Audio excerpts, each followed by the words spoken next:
श्री स्वामी समर्थ.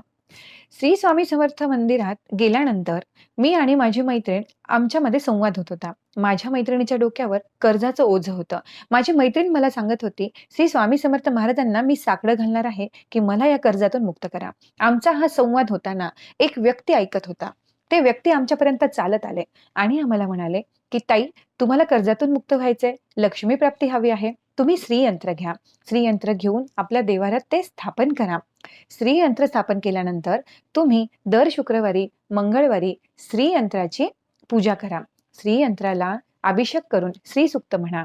त्यानंतर श्रीयंत्राला नैवेद्य दाखवा. श्री स्वामी समर्थ महाराजांची एक माळ जप करा. श्रीयंत्रासमोर ओम ह्रीं श्रीं ह्रीं हा महालक्ष्मी नमः हा जप म्हणा.